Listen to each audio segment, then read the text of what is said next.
Estamos de volta ao programa Painel Livre. Hoje, dia 1º de maio, dia do trabalho. Estamos falando sobre uma das maiores conquistas dos trabalhadores, o direito de greve, especificamente sobre a greve dos técnicos, né, da UFV-JM.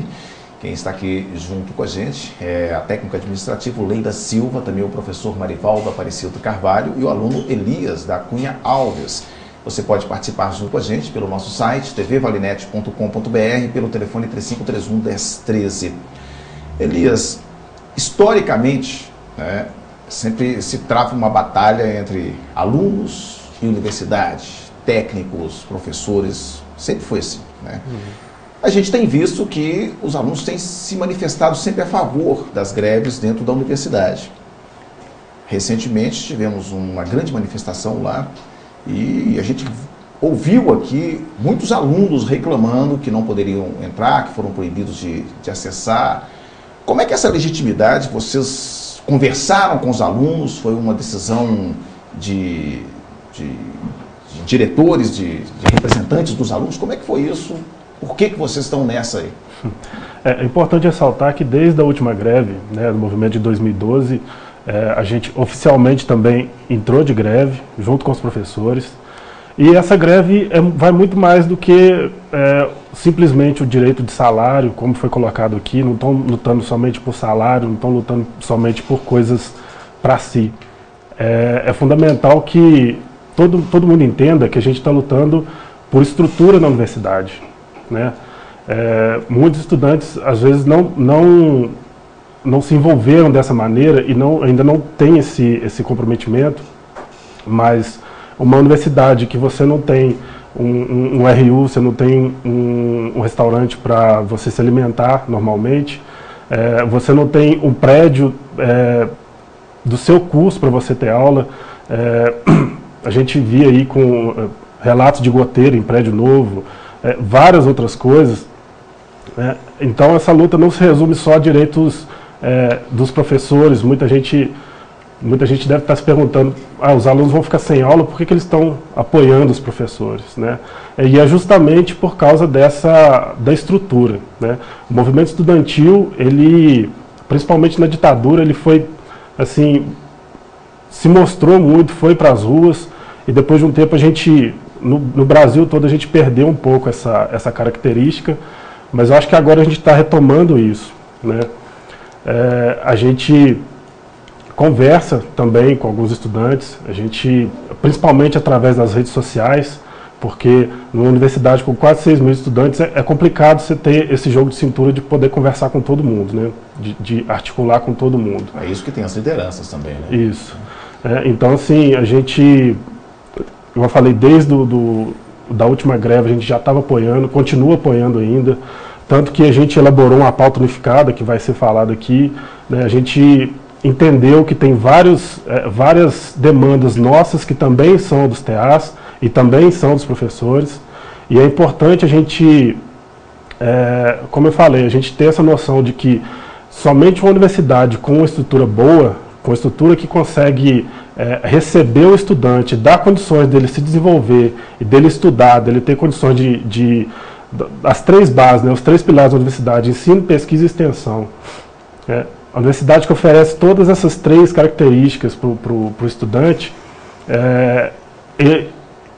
a formação que ele vai ter aqui vai ser muito melhor. Ele não vai ser apenas um peão na mão de um empresário, ele vai construir ideias, né? A universidade de verdade ela forma pensadores. E é por isso, por entender que a gente precisa disso, que a gente precisa de uma estrutura melhor, que a gente não está sendo bem atendido.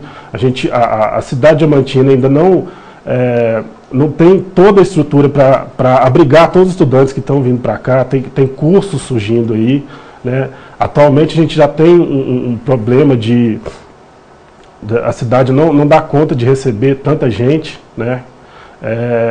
O alojamento está parado, a gente tem vários problemas aí com estadia do estudante, como eu falei, alimentação. Então, assim, está tudo envolvido, porque a pauta é unificada, a gente tem várias coisas que a gente conversa e entra em sintonia, né? Mas uma coisa é o seguinte, vocês têm se manifestado sempre, né, a favor desses movimentos, pelos motivos que você já colocou aqui, mas a recíproca é verdadeira? Vocês também são apoiados nos movimentos seus? Sim, sim. Tanto como eu falei, a gente tem a pauta que é unificada, né? São demandas nossas, que também são dos TAs e dos professores, né? Logicamente que nem em todas as classes a gente tem unidade, né? A gente não vai ter unanimidade sempre. Tem algumas pessoas que não corroboram da mesma opinião que a gente, tem professores que não nos apoiam, mas a gente vê professores que estão do nosso lado, a gente vê TAs que estão do nosso lado, e todos nós estamos lutando por uma universidade melhor. Bom, Leida, o ponto eletrônico, isso já está na administração pública desde 96, né? Através de um decreto, Fernando Henrique Cardoso na época, inclusive. E aí, por que da rejeição do ponto eletrônico? Na verdade, a gente não tem rejeição ao ponto eletrônico. A questão é como que o ponto eletrônico está sendo imposto nesse momento, de forma sem ser discutido com a comunidade, principalmente com os técnicos que vão ser os principais atingidos com essa decisão. A gente acredita que o ponto, ele não é uma coisa tão importante e prioritária nesse momento, diante de tantas coisas que nós, né, juntamos com os alunos e definimos na nossa carta de unificada, que as nossas reivindicações são muito maiores do que isso. Então, o ponto eletrônico, ele é uma orientação para que seja regulamentado a frequência do servidor, mas ela não é uma obrigatoriedade. Então, a gente acredita que tem questões na universidade muito importantes e que devem ser essenciais antes do ponto. Então, nós não temos a rejeição. O problema é como que ele está sendo imposto e como que ele está sendo colocado de forma arbitrária, sem questionar, como a maioria das orientações que tem vindo dessa gestão, infelizmente. Marinalvo, o Elias tocou no assunto dos grandes movimentos, né, em que os movimentos estudantis participaram de forma muito ativa. O movimento grevista, né, ele acabou se transformando numa bandeira partidária, e hoje vocês estão lutando com os maiores doutores em greve, né, porque o atual governo ensinou como se faz greve, como se utiliza disso na relação de poder. É uma luta meio desigual? Como é que está se conseguindo com greve ainda alguma coisa? Ainda, o processo de greve ainda é uma luta legítima. Eu acho que ainda é o mecanismo com mais potência, com mais força, seja de qualquer classe de trabalhadores. É claro que você pode fazer essa greve de maneiras diferentes, né? Mas ao paralisar o trabalho, dizer eu estou paralisando essa atividade, porque minhas condições de trabalho, meu salário não responde às minhas necessidades, né? É um direito que todo mundo tem. Agora, além dessa questão de que o governo atual, né, são doutores em greve, sabe fazer a articulação de um movimento. Eles pensam na frente, né? Pensam na frente, né? A maneira que se articula, como é que está sendo pensado, como é que é a divulgação dessa greve, como que ela se comunica, como que ela se dá, eles já têm, eles conseguem mapear isso.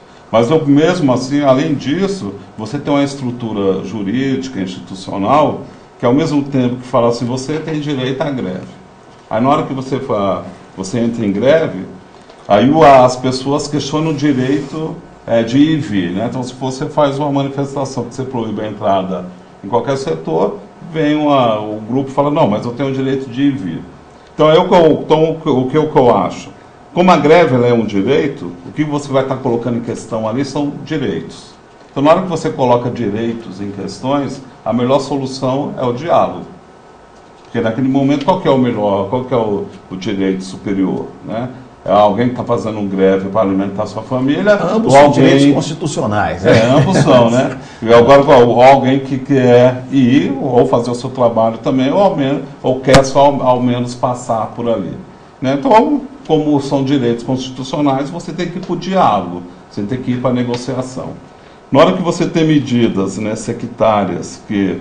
Vamos supor, o corte de ponto, porque é legal, tudo bem, é legal. Agora, o que a gente discute é a moralidade, né? Porque senão você cria um direito fictício. Porque se você cria o direito de greve, ao mesmo tempo você fala, mas você vai fazer greve, mas eu vou tirar seu salário, eu vou tirar suas condições de vida, a mesma coisa que você está falando, você não pode fazer greve. De fato ele existe, né? Vamos supor, senão a gente sempre vai ficar numa relação meio hipócrita no nível institucional mesmo, né? Legal mesmo, porque você fica criando mecanismos legais que que não tem um sentido moral, né? Porque se você fala, não, você tem o direito de fazer a greve, eu venho aqui e mas eu tiro o seu salário, né? É por isso que eu, enquanto educador, mais do que professor, nesse momento aqui, eu não poderia nunca, em momento nenhum, apoiar uma atitude de corte de salário, já que eu fiz greves durante 4 meses, lutei para o meu salário não ser cortado para eu poder fazer a greve. Né? Então, enquanto profissional do ensino, da educação, que dentro da minha disciplina, que é a antropologia, e mesmo dentro do projeto político institucional, pedagógico institucional da UFVJM, que está sendo discutido, mas que tem certos valores, certos pilares, como uma educação cidadã, uma educação problematizadora, não só formar, né, peões para ir para a fábrica, mas pessoas pensantes, né, que vão trabalhar, claro que vão para o mercado de trabalho, né, mas não por isso pessoas vazias de conceito, vazias de crítica e vazias do seu lugar no mundo. Se a gente tem essa intenção, enquanto uma instituição de ensino superior, de formar estudantes, cidadãos, trabalhadores, técnicos que vão para o mundo do trabalho, que vai para o mundo do mercado, mas vai com um olhar crítico, a gente tem que, ao mesmo tempo, nesse momento, em que também trabalhar com um olhar crítico, esse processo de greve, né, esse processo de manifestação. Então, eu acho que é isso que tem que ser pensado dentro da instituição. E é claro que, hoje em dia, o mecanismo que está econômico, em que todas as lutas dos trabalhadores tentam ser invisibilizadas, né, que a greve ela é um instrumento que ainda se faz necessário, apesar de você ter outras técnicas de manifestação, ou de se manifestar, mas ela se dá de maneira desigual com o poder, mesmo institucionalmente falando, mesmo legalmente falando, né? Porque a moralidade, a ética, muitas vezes não corresponde ao que é legal. Bom, você pode participar com a gente, nosso site tvvalinet.com.br, o telefone é o 3531-1013, voltamos em instantes.